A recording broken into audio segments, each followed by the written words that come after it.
Hi, welcome to episode 10 of my Iratus beginner's playthrough.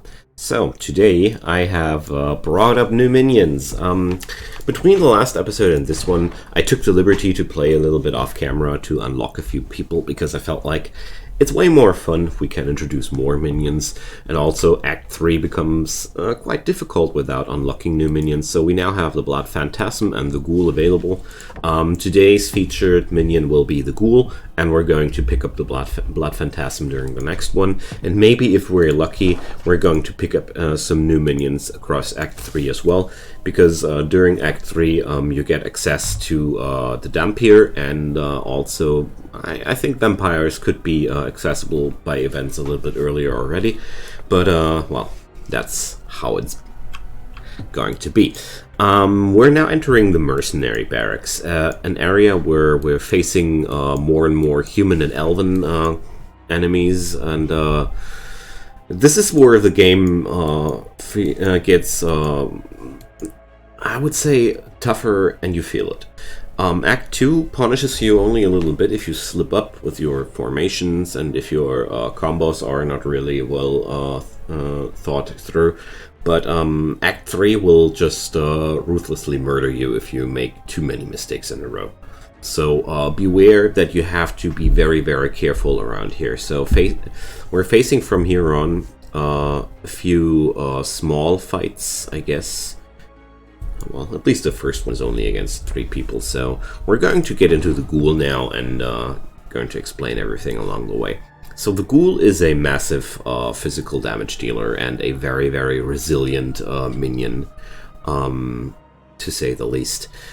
She has no key feature, but she is also one of the tankiest minions I've ever seen in this game, and I think it's only okay that she has no extra ability. One major downside of the Ghoul, there's no access to stress damage whatsoever. It's all physical damage.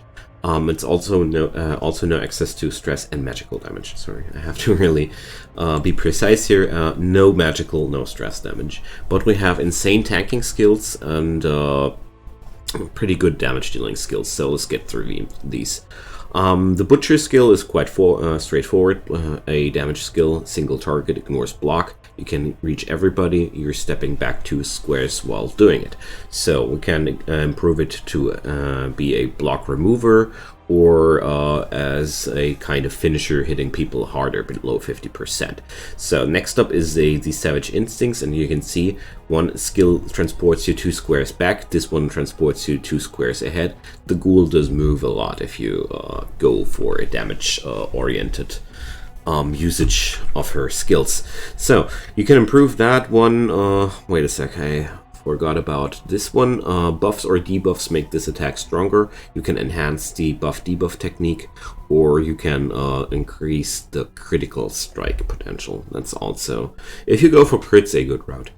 Next up is a support skill, which is one of the best support skills I've seen in the game so far. Like attack, dread, luck, evasion. Hell yeah, that's so many good things, and you can use that from every position. It's really cool. Next up, just bite. You attack an ally to heal yourself. Ignores block. Well, no cheating at this point, okay? You have to bite the people to get the heal. I forgot about the repelling mark, sorry. You can either enhance the power or increase the duration. Both of them are really good. Just a bite can be increased to less damage or wrath generation instead of healing. Also a quite interesting possibility. I haven't explored this one yet, but I have the feeling that you can do really crazy things with that. Next up is a very funny skill where you have to devour somebody beforehand. So I'm going to explain this time the ultimate skill before this one, because it only makes sense if we have this one before. So lunch break. Instantly kill an enemy with less than 30% vigor. You gain vigor, attack, dread, luck, and evade until the battle ends multiple times. It ignores block. Bosses are of course immune, and enemies killed by this attack don't leave parts. That's a real downside, sure. But you can increase that to the Happy Meal, increasing those buffs to a quite insane amount, or you can increase it to increase. You can enhance it to increase the threshold. Sorry, slipped over my words there. Either way, this is quite impressive on its own. The self buff is really feelable. But when we go to this here, digests and devoured enemy, fully restoring the ghoul's vigor. Does not cost an action. So basically, the ghoul can execute people and then restore her vigor completely with an action here. So we can either change that to increase the max vigor until battle end, or a complete debuff removal. This makes her so damn hard to kill. If people don't one-shot the ghoul and you have the actions open, it's pretty hard to lose that minion, and that's why I love her so much. We're going to increase the buff skill here, because I'm going to use that one. And I'm going to increase the self-heal skill and this one here, to make it a block remover, because I really like that function there. So with the stats, if you want a more detailed information about the stats, I'm going to make a overview video in the future as well, as I'm going to do that with all minions, because the specialties of the stats table are not easy to explain in a hurry. So I just shuffle these through a little bit, how I think it's good, and you have to believe me that I know what I'm doing for now. It's hard for me, for myself sometimes too. Okay, so we're now going to explore the ghoul's functions a little bit during this episode, and now we're through with the talking. I'm going to explore her use in a stress-based formation first, because I was very, very surprised how good the ghoul actually works as a frontliner for a stress formation, even though there's 0 stress damage on her kit. Like, I'm going to explain you guys along the next fight why that is so. So we're going to put people up to the training area here. Maybe that skeleton, the headhunter as well. I could also build something new, right? So we're going to increase the arena's capacity here, because I always feel like this is one of the really, really useful buildings, bolstering your army without costing you too much. There we go. Okay. So I'm not happy with the last spot here. Is there any better option here? Well, I'm going to do something like that here. I'm going to bring these guys in here, and yeah, let's go for the mummy here as well. So how's my mummy configured as a buff remover? Well, I'm going to craft myself a new mummy here, because I have enough buff removers on this formation already. The Banshee has the ability, the Wraith has a buff remover as well, or yeah, here, Necrotic Wind. So that's not really that necessary. Real quick, that's one thing I really like about this game. Building up a new minion because I just happen to need one right at the moment really does feel quite good in this game overall. I never have the feeling like it's very tedious to get myself a new minion. I really like that about this game. Losing minions is always something I get a little bit mad about, but it's not like that crippling feeling of, oh damn it, I want to restart that battle. And that's one of the biggest plus sides of this game I've seen so far. So armored plates, just wondering. Cannibal's Jaw, I'm going to bring that on a lich by the next occasion. So, ooh, I do like that. So we're going to use it like that, the Burning Blood here. Okay. So, finally, after all this talking, I did take a little bit longer this time, but believe me, the preparations for Act 3 are really necessary. We're going to get into the new enemies here. So we're having the Swordsman, my personal nightmares of Act 3.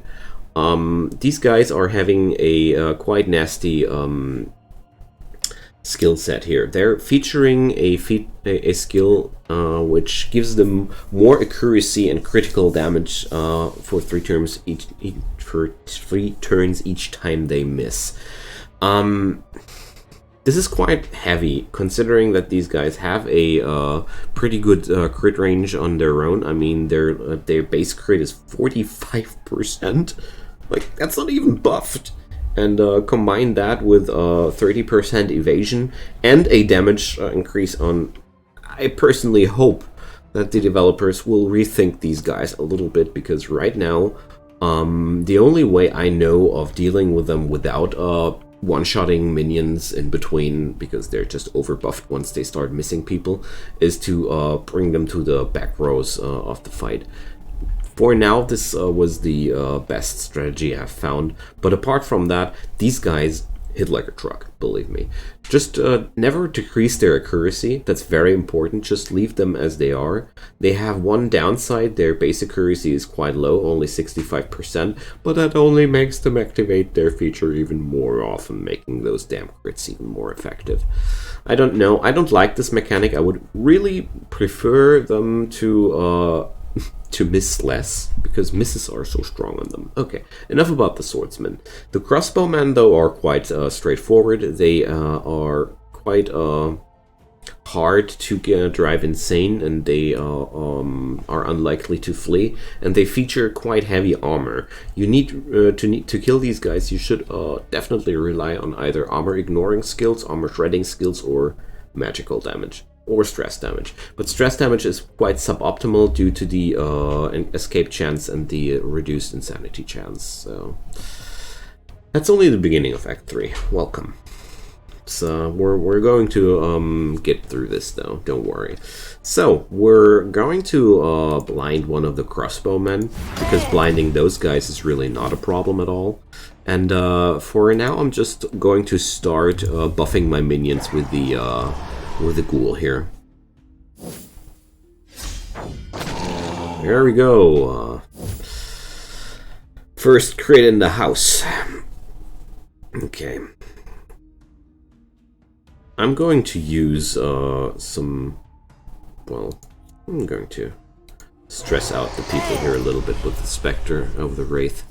And I want to nail down at least one crescendo into the enemy team to decrease the attack of a few enemies. I didn't get the swordsman, but well. So, here we go. Worst part about them is the high dodge chance makes it really hard to focus them down in a smart way. Okay, we're just keeping up the buffs on my minions here.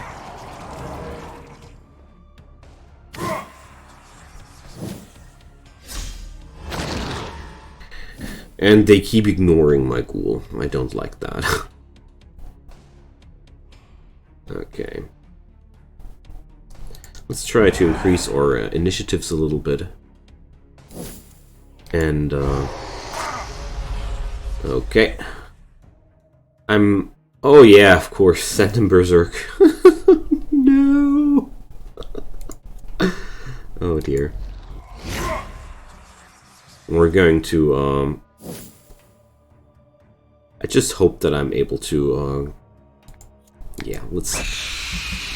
Okay. This was a maneuver which was one planning to kill him, and the other idea was to shuffle him more further backwards, so he's not going to be that much of a problem there anymore. Okay, so unluckily my strategy here does not really come together that good this time. But that's mainly because our enemies tend to ignore our first slot in this combat. But that's not that unusual. So I'm starting to increase the evasion of the mummy here, and we're now going into the no stance, and going to have fun with that. So once the swordsman is gone, this whole fight is a lot less pressured. So moving people are now getting attacked by this stance, and I really like this combo as well. So for one, the crossbowmen keep moving by their own skills, which is quite good. And the other thing is there's a wonderful skill on the Wraith. So let's go into that stance again. I mean, they're pretty much killing themselves with their attacks here. I do like that. So he's unlucky now. That's good. And Terra Wave triggers a position swap for everybody, which triggers the Banshee's attack. So there we have it. Hopeless. That's a wonderful one.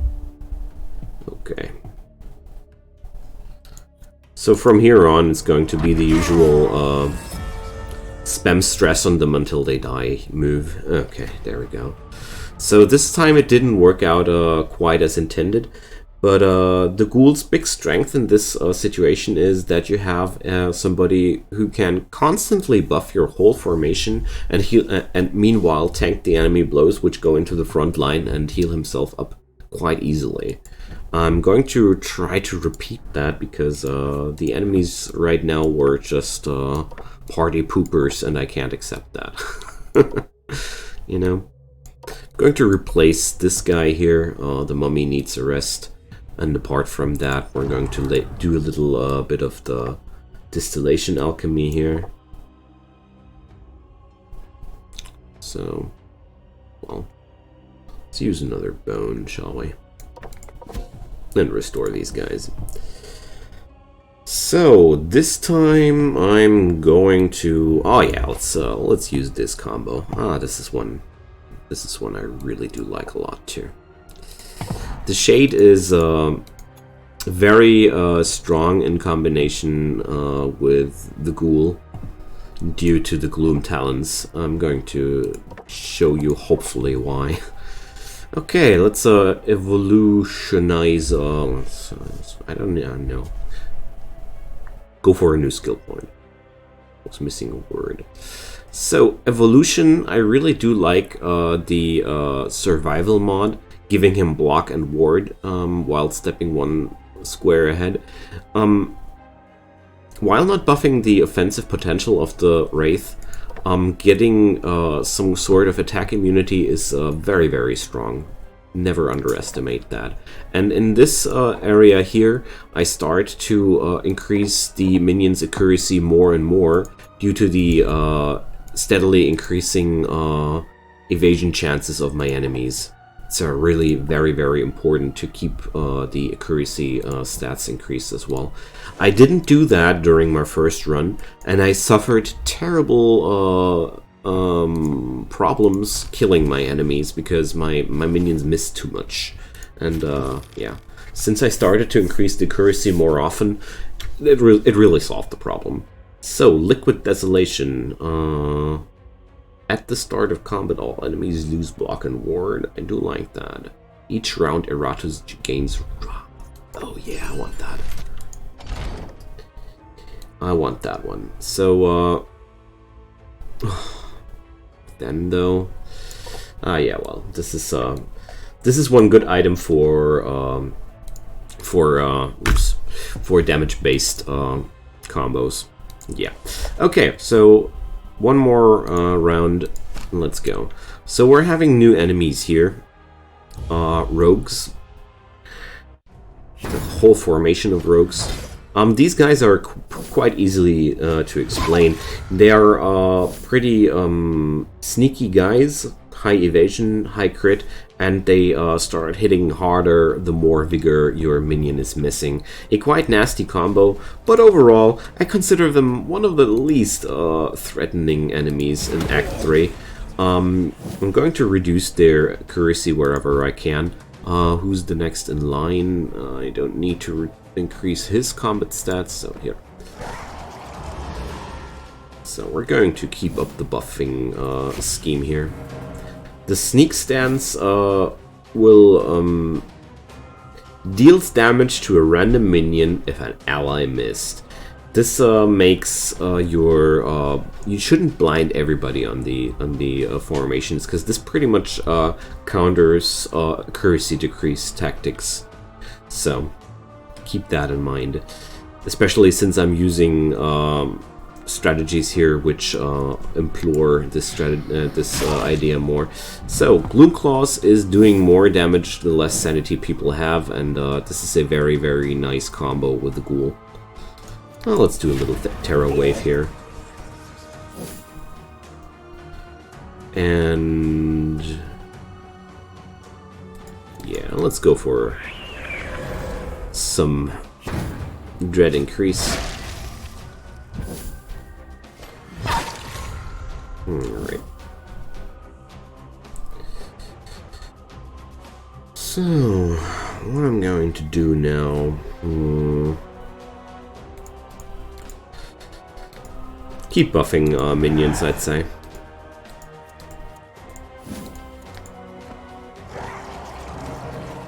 Okay. And they remove evasion. I forgot about that one. So let's go for some pain amplification.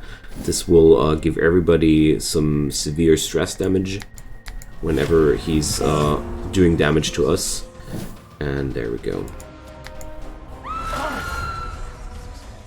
With all these buffs, the skills are hitting like a truck. Like, I'm going to have a little bite of my shade here. There we go. It's almost not noticeable here for the shade, but the healing amount for the Ghoul was quite high. Counter attacks from the shade on every enemy move here.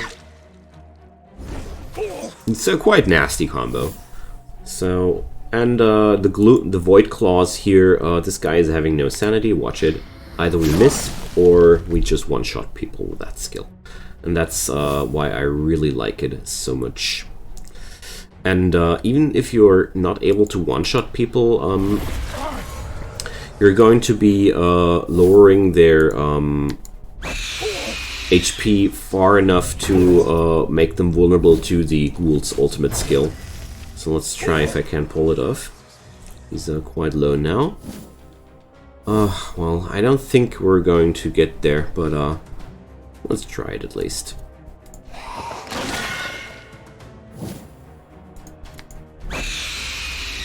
So that's a miss. Wonderful. Not quite enough damage, but maybe now. There we go. Well, not quite there yet, but I think it's enough to give you guys the idea how I think it works quite nicely there. The combo between these two guys here.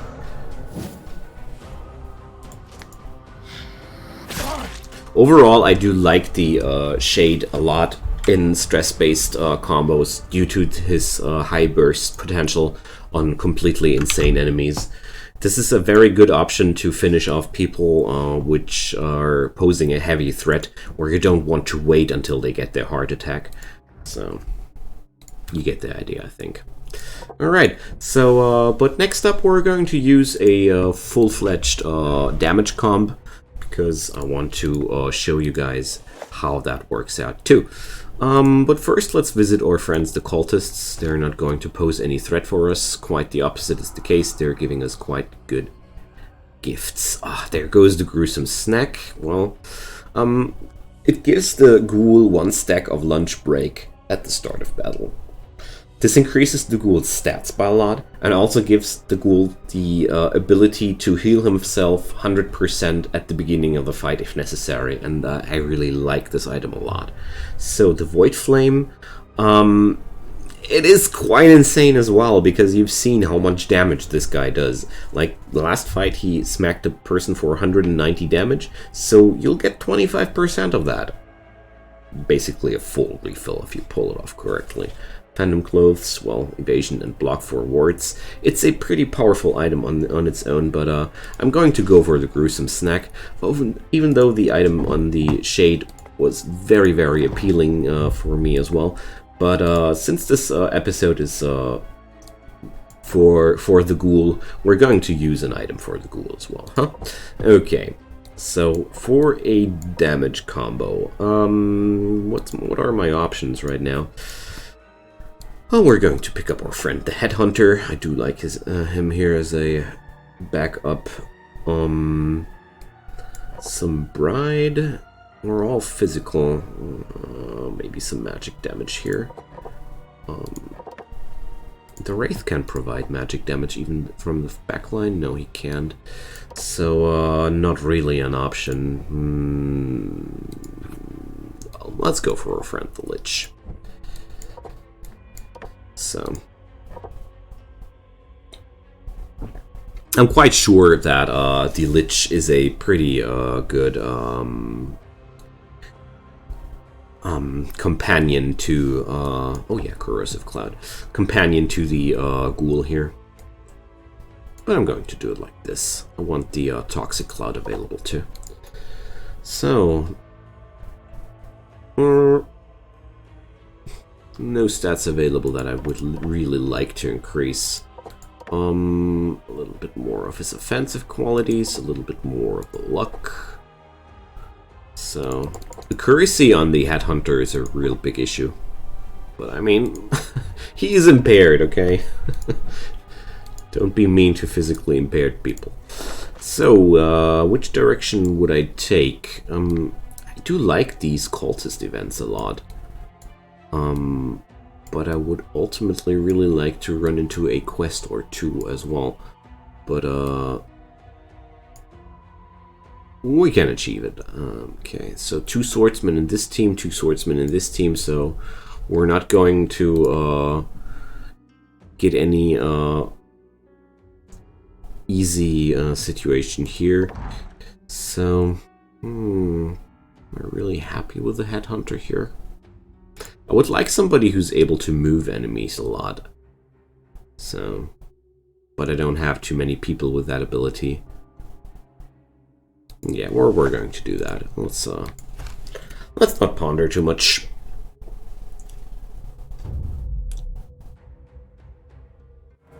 So, new to this formation is the Ranger.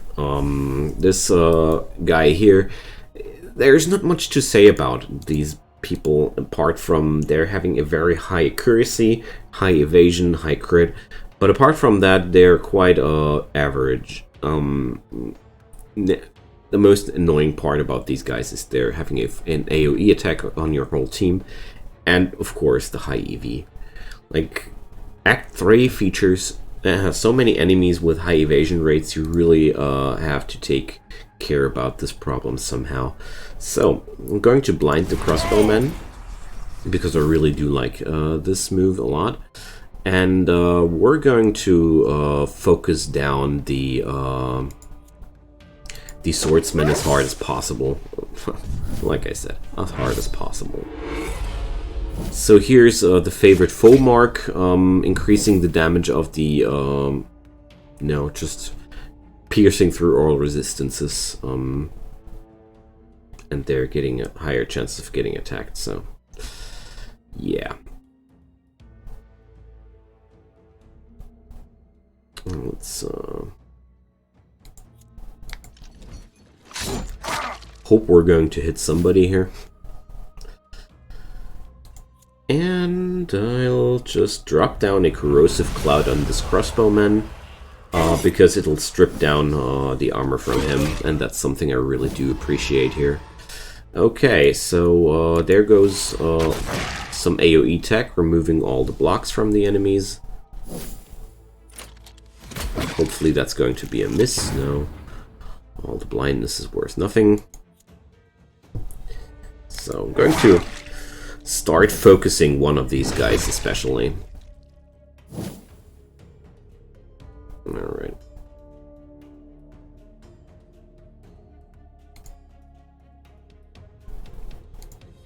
So, a little bit of that. And I'm going to use the Sundering Wrath here. And there goes those spooky buffs. So, he's already having 100% increased crit chance. I hate that so much. Okay.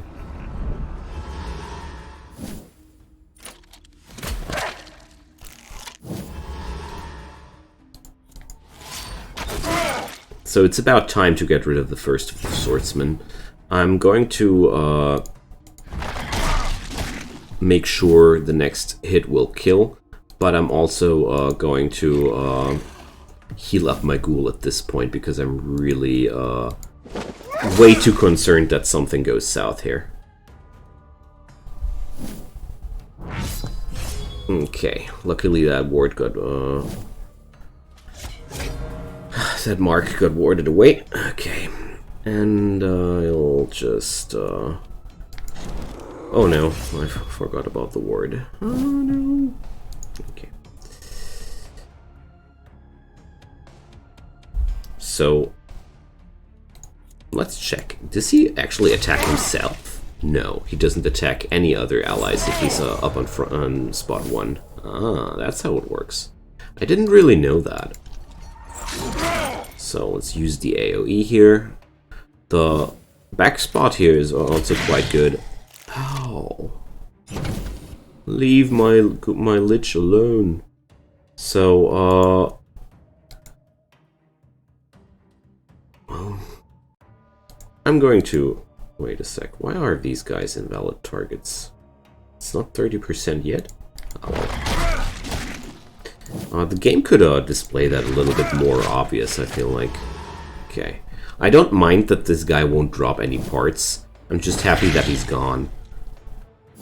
Wow, that's the luckiest lich I've ever seen. So let's try to keep it that way.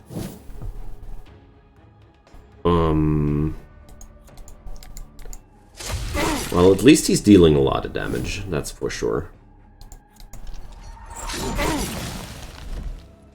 But somehow I don't know how if I'm able to keep this boy here alive, but we're going to do our best here.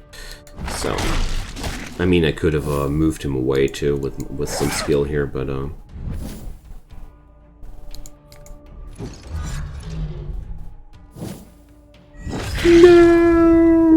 Oh well. It's not that horrible.